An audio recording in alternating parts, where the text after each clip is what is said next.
Welcome to the podcast. If you'd like to listen to an ad-free version of this episode and all of our episodes, then search True Crime Today Premium Plus on Apple Podcasts and press subscribe. That's our premium channel where all of our ad-free and advanced episodes live, all in one place. True Crime Today Premium Plus. Search it on Apple Podcasts and press subscribe. Even try it for 3 days free. Where the line between neighbor and nightmare is razor thin. Welcome to Hidden Killers with Tony Brueski, featuring former prosecutor and defense attorney Eric Faddis. All right, let's dive into the case of Richard Allen, the man at the center of one of the most haunting murder trials in recent history, the Delphi murders. 3 weeks into the courtroom battle, and we are still left with more uncertainties than answers. This case was supposed to bring clarity, closure, justice to the two young victims, but instead we're watching a legal drama that feels murky and painfully incomplete. The prosecution has spent weeks lying out their arguments, but the linchpin of their case, a confession from Richard Allen himself, comes with a mountain of baggage. We're not talking about a straightforward admission of guilt. We're talking about statements made under highly questionable circumstances. Picture this. A man in solitary confinement, okay? Not a good place to be. Mentally deteriorating. Reportedly engaging in bizarre behavior like eating pages of the Bible. Is that the kind of stable environment where a reliable confession can be expected? Experts and skeptics alike know that extreme stress can produce confessions that are unreliable as they are dramatic. And yet this is what the prosecution in the trial of Richard Allen is banking on. You'd think with the gravity of this case, the prosecution would have built an airtight narrative lined with hard evidence and irrefutable facts, especially the way they were acting leading up to this. Instead, we're seeing a slow and disjointed presentation lacking the kind of clear, compelling proof you'd expect in a case of this magnitude. Their pretrial confidence had us all bracing for a mountain of evidence that we just didn't know about. They must know something we don't know. Well, it never really materialized. So was it all for show, or is there more coming? It's hard to say, but one thing is becoming painfully obvious. What's been shown so far feels flimsy, and that's unsettling given what's at stake. Let's not overlook the issue of groupthink. In a world of prosecution where challenging the status quo can sometimes be viewed as a little hearsay, we've heard of prosecutors who get so wrapped up in the collective belief about a suspect's guilt that they overlook glaring inconsistencies. This is not just a theory, it's a systematic problem that can cloud judgment, especially when the pressure to secure a conviction is immense.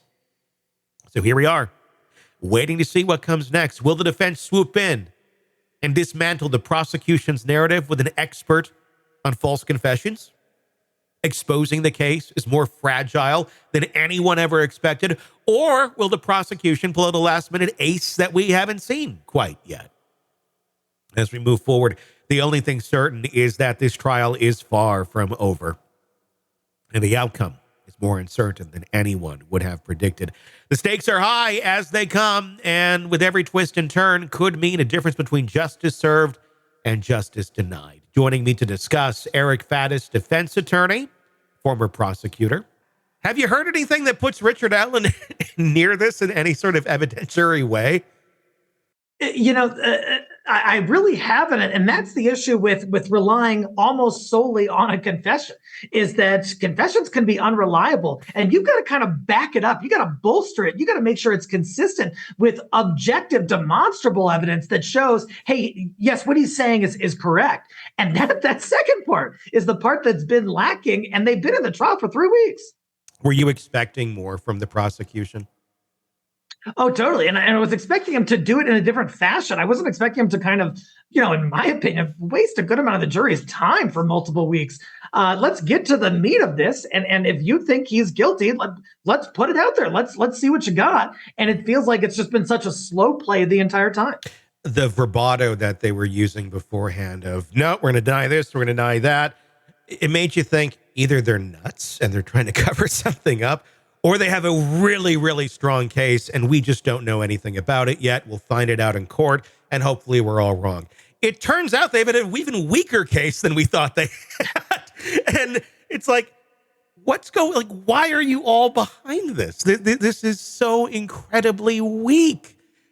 Totally. Yeah. I mean, and I'm telling you, as a former prosecutor, that's one of the reasons I had to get out of it, because there is such a groupthink mentality where you get into this mindset of like, oh, this case is great, this scumbag deserves it. That's not what I would say, but that's what some people would say.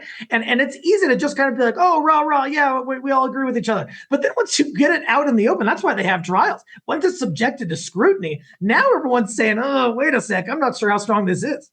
Yeah, I mean, I guess if you don't listen to, when you're in that situation, because you've obviously have been there, is it pretty much like an echo chamber? I know, some people will look outside to that and go, what are other people saying? You'd want to do that, I would think, because you'd want to be challenged in every way, shape, or form as a defense attorney, so you're prepared when those questions come at you in court. But is that always the case, especially when it's like prosecution and they think they got their case? Are they listening to the outside as other people are?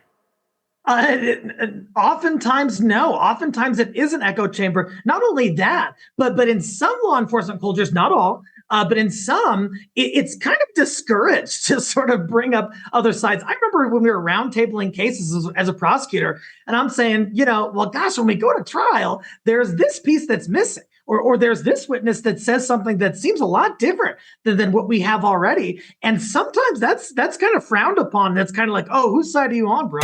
And that is not the right approach when we're talking about safe and effective and accurate law enforcement. Yeah, it's like you're on the side of truth.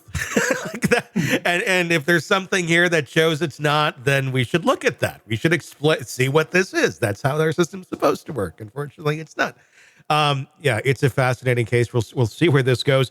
As of now, I thought earlier, he's going to be convicted. It'll be a retrial. I don't know that he's going to be convicted. I mean, if there's nothing else up their sleeve and it stands on this, they don't even have to bring up Odinism, even if they are allowed to. I would say just rest on what we have. What's your thoughts on how this should end up? I'm waiting to see, and I haven't looked at the witness endorsements. I don't know that they're public. I'm waiting to see if the defense has a false confession expert, because this case is primed for that. Yeah. And if they can undercut the confession, there's really not a whole lot left. And I think that inures to the benefit of Richard Allen. Yeah, I would agree. There's still more to come in the case. Defense has yet to go. Maybe they're going by the time you're listening to this or hearing this, but it's more than, I'd say, probably past the halfway mark, but we're getting there, and it is fascinating, no doubt.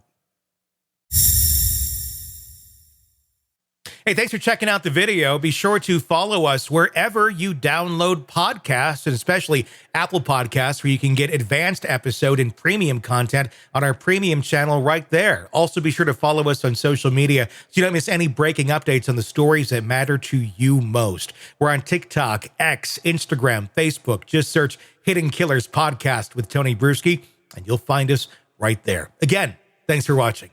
Welcome to the podcast. If you'd like to listen to an ad-free version of this episode and all of our episodes, then search True Crime Today Premium Plus on Apple Podcasts and press subscribe. That's our premium channel where all of our ad-free and advanced episodes live, all in one place. True Crime Today Premium Plus. Search it on Apple Podcasts and press subscribe. Even try it for 3 days free.